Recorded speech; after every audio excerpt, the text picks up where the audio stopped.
chassis was the 2600mm or 102.4-inch wheelbase tubular chassis fitted with the usual independent double wishbone suspension with coil springs at the front. At the back, a live rear axle with massive drum brakes all around were fitted behind a set of beautiful Borrani wire wheels. The engine was the 3-liter or 180 cubic inch V12 Colombo single cam unit producing 240 horsepower at 7,000 RPM with the help of 3 Weber carburetors.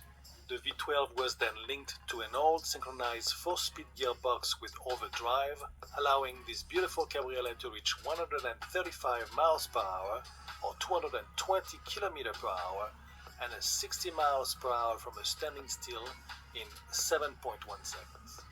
As for the design, the Ferrari 250 GT/PF Cabriolet received the exposed headlights, rear finned out fenders with vertically slanted taillights, a style later seen on MGBs and Peugeot 404 coupes.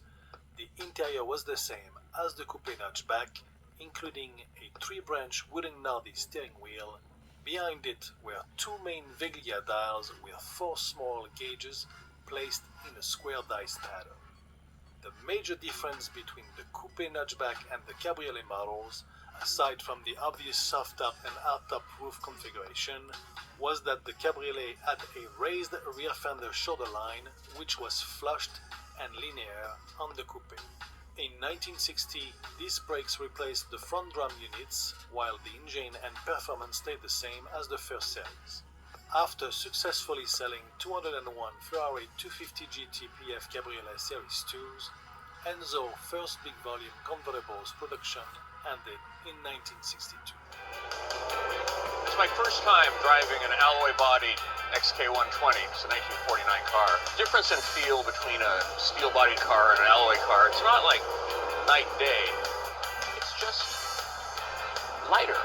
And I can sense, that extra lightness, that few hundred pounds of difference gives the car a kind of crispness under acceleration. And if you're a Jaguar fanatic, then it's worth the premium. Because it's the ultimate XK120. Alright guys, after that little intro, we are back. This is the final reveal of the Glencoe Models 1/72nd scale Jaguar XK120 and Ferrari sports car, as they have listed on the box. These are 1/72nd scale kits, as I just stated. Whoops. And just to give you an idea how small that is, that's my hand there. They will both fit right in the palm of my hand. And they're really interesting small kits. If you've been following the build, you've seen everything I went through to put these things together. And they are really, really cool, even though they are tiny in size. So let's take a look at what I did here. We'll start with the Ferrari. And we'll take a nice close look at the finished product there. This was a really interesting kit, as putting it together was not quite as straightforward as it might seem. And I also decided that I wasn't going to attach the front and rear bumpers, because I kind of like the cleaner look of the car without the bumpers on it. I just think it just gives it a little bit of a nicer look. I mean, the bumpers that came with the kit I wasn't too crazy about to begin with, so I decided I'm just going to leave it like this, and it just looks clean and neat. I mean, I don't know about you guys, but I kind of like it this way. The chassis is fully detailed and painted. I was very pleased with the way that came out. There's not a lot down there, but there is enough just to make it look interesting. The body is painted in Tamiya bright red, which just seems to suit the car beautifully. It has a beautiful shine to it, and I'm very happy with the results. The chrome on the windscreen and on the headlights and on the wheels themselves are done with a Gundam marker, the Gundam chrome marker, which is so far, I think, my favorite chrome marker of all the ones I've tried. This kit also did not bring a windshield, even though it did bring a windshield frame, so I did make out of clear acetate a windshield and quarter windows. As you can see there, I don't know if you can see the light reflect. There we go. So there is a windshield and there are quarter windows in the frames. The front of the car, I didn't want to use the original grille it had, as I felt it just extended the nose a little too much and kind of just made the lines of the car look a little weird. So I left that off, rounded up the front of the car, the grille opening, cleaned that all up, sealed it up, and then boom, put a steel mesh grille in there, and I think it's a much nicer result than using the grille that came with the car. I also eliminated the seam lines on the nose that separated the upper and the lower part of the nose, so give it again a nice clean look. I love the paint on this, the way this came out. Now, one of my favorite parts of this car are the interior. If you get a nice, let's see if we can get you in nice and close there, you can see there is a wooden dash. We have photo etch instruments, a carpeted floor, a shifter that I fabricated, all just to bring the interior some much needed life. I was very happy with the way the wood dash came out. Very pleased with that. Overall, I gotta say I was very, very pleased with the build of this model. Is it easy to get to this result? No. There's quite a bit of work you have to do to get this to look, you know, even this nice. And there'll still be a few little bits and pieces that I may add in the future, such as Ferrari emblems on it. I haven't decided on that yet. I may just leave it this way because I really just like the clean look.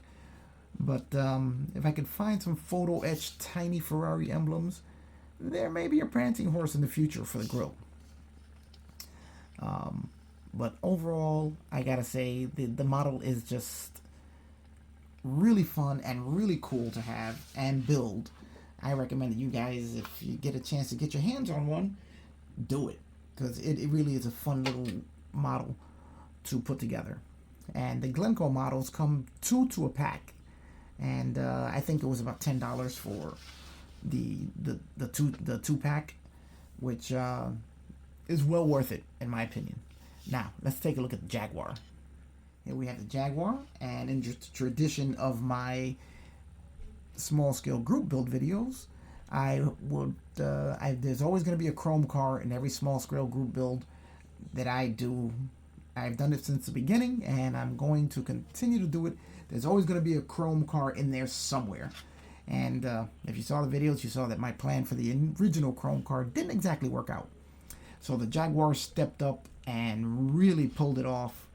The chrome look on this is phenomenal. The Alclad paints really, really worked wonders on this. Look at the shine on that. I mean, I'm really pleased with the way this came out. It really does look like an alloy bodied Jaguar XK120. So I'm very happy with the result. And as you can see, let's take a look at the interior. Here we have, again, wooden dash, because I really like doing that and I just couldn't help myself doing it again. We have a wooden dash, we have a wooden steering wheel, again our carpeted interior. This car was actually very well detailed for something this small, as it brought the full interior, the shifter. I didn't have to make one for this one like I did the other one. The dashboard with all the instruments attached to it. Now the instruments are all done with the Gundam marker, the Gundam chrome marker, which I used. I put some on a brush and painted it by hand just to get into all the tiny little crevices. Then I did the wood in more of a walnut look, whereas the Ferrari has more of a rosewood look. I wanted to give just two slightly different tints to the wood in the dash and on the steering wheel. Let's try and give you a better look at that there. With the Ferrari's wood, you'll note, is quite a bit more red than the wood here on the Jaguar. Can we zoom in on that to give you guys a really good look at that with... There we go. And again, the chrome look just really worked out even better than I was expecting. I was very happy with it. Now, let's take a look at the underside of the car, where we have our chassis is chromed also. And if we look very carefully, you can see here I fabricated an exhaust, as this car had no exhaust molded or anything in it.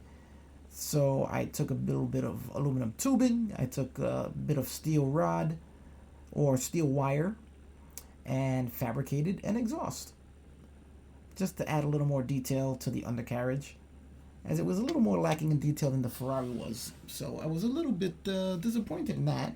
So I figured, let me just do what I can to make it look a little more detailed. So again, I'm very happy with this. Also added a windshield, which it did not have in the kit.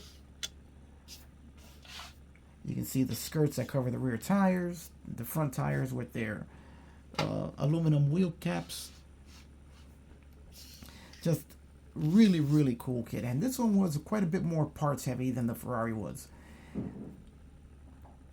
The smallest that I've ever built. I've never done kits this small before. And I have a couple of more, and I will be doing those on the channel, because these little things, as I said before, are tons of fun. And I really recommend, if you guys grab them, if you want a challenge, because they're not easy, being so small and getting them to sit right. The Jaguar really gave me a little bit of trouble with its stance. And I did have to modify a little bit of the body in order to get the chassis to sit correctly, to give it the proper stance. The Ferrari, not as much, but also required a little bit of modification. And they're just really, really cool. I mean, as small as they are really cool. Let me just give you guys an idea of, that's 1/24 scale, which is gigantic next to these. And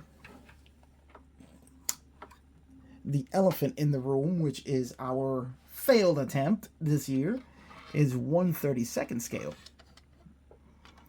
So we got the 1/32 scale, and we have the 1/24 scale next to our 1/72 scales. That's tiny. So doing the interiors and doing the wood trim and all the details on the inside was just such a blast. I really can't wait to jump on another one of these, which we will be doing on the channel in between other builds. We're going to be tossing in these little ones. They're quick, but if you really want to get in depth into them, they require quite a bit of work. And but they're fun, and I really love the way these two look together. Now, let's talk about the elephant in the room, or the Camaro in the room. This is the car that didn't make it. This is the one I was really hoping to get into, to get done for the build, but it just wasn't going to work out. I had to strip the entire body. If you've watched my video series, you know that the paint just didn't come out to where I wanted it to. And it was my fault. I rushed it. You know, I found myself, I was trying to squeeze in all these builds within the month, and I rushed this one. And I paid the price. Patience is a virtue, as Mrs. Onyx Fierro always says. And this is the result of being impatient. I flooded it with paint. I was trying to paint it so quickly. This requires four different layers of 4 different colors. The result that I want, which is the primer. Then there's the black primer, and all the body work. Then there's the black primer that goes over it to be the black base. The chrome or metallized paint over that, and then the color coat over that. And I was going really good up until I added the chrome and I got some dirt in the paint because I was painting that was moving so quickly on this. I didn't really clean out my booth as well as I should have. And then I got dirt in the paint. And then I figured I was just going to cover it with the color coat and pray for the best. And I put the color coat on, and yeah, it didn't quite work out. The dirt in the paint plus the hood came out really bad, and then I ran out of paint. And that's the main reason that I couldn't finish it, because I ran out of paint, and then the weather got crappy, but that's a whole nother story. But I got, whoops, hit the camera again. I have my paint now. So this car will be finished on the channel in the color that I intended. Hopefully you guys will be happy with the result. And this time I'm going to take my time and I'm going to do it right. So I decided that I was going to go over the body. After I stripped the paint, decided I'm going to go over the body again, correct a few flaws that I found in it, and continue to do some extra detailing. So as you can see here, I drilled out the grille in the front, which is an idea I got from another one of our small scale group build members. He's doing the same car, and when I saw his video of how he drilled out that grill, I figured, you know what, I gotta give that a try. That looked really cool. So it was a great idea, and I'm happy that I saw his video, which is why you guys should watch all the other small scale group build videos, because you get some really great ideas from some of the other guys out there. And then decided wet sand everything. I cleaned up the air dam, which I didn't do a great job of sealing off the split in the body here, but now it's much better. I've gotten rid of the seam. It's much cleaner, and basically the body's just looking a lot better than it did originally. So I'm very pleased with the way it's coming out now. All the paint's smooth, all the primer's smoothed out, sanded. There's no more dirt in it, and we're gonna keep going until we get this car just right, because I can't let you guys down. So the small scale group build may be over, but this car is going to continue until it's done. And then we're gonna jump back on this guy and the GT40. I'm sorry, the GT40. That's a future build. And the GTO. So these are currently the 5 builds on the channel now. These 2 are done, and the others are still in progress. So if you guys want to stand by and see if I screw the other ones up, then just keep coming back. Or if you want to see that I do them right, keep coming back anyway. Alright guys, so the group build's over, but before I go, I have to mention a very special person, Mrs. Onyx Fierro. She knows when I get into one of these things, I just get so obsessed with it that I gotta come home every night after work and on the weekends and just build until I get these things exactly the way I want them. And she gives me all the space, all the encouragement, and just cheers me on as I build these things, and I show them to her step by step as I'm going along.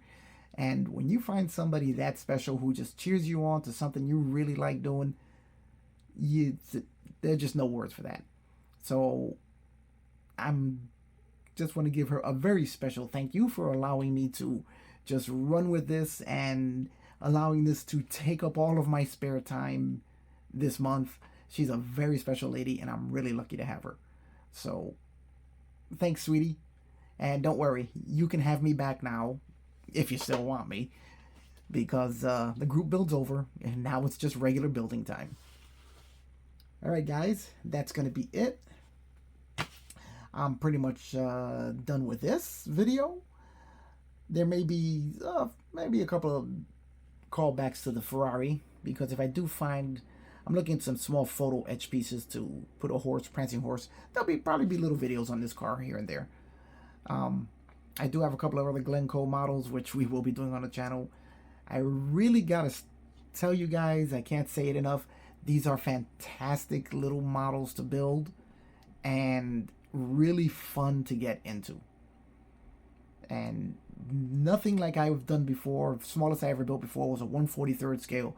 These 1/72nd scale are tiny, but they're loads of fun. I love them, and every year when I do these small scale group builds, I do something a little bit different than what I'm used to, a little bit out of my wheelhouse, and I end up loving it. So I want to thank BG. I want to thank Sean. You guys put on this great group build every year, and for the third straight year in a row, I'm glad I'm a part of it.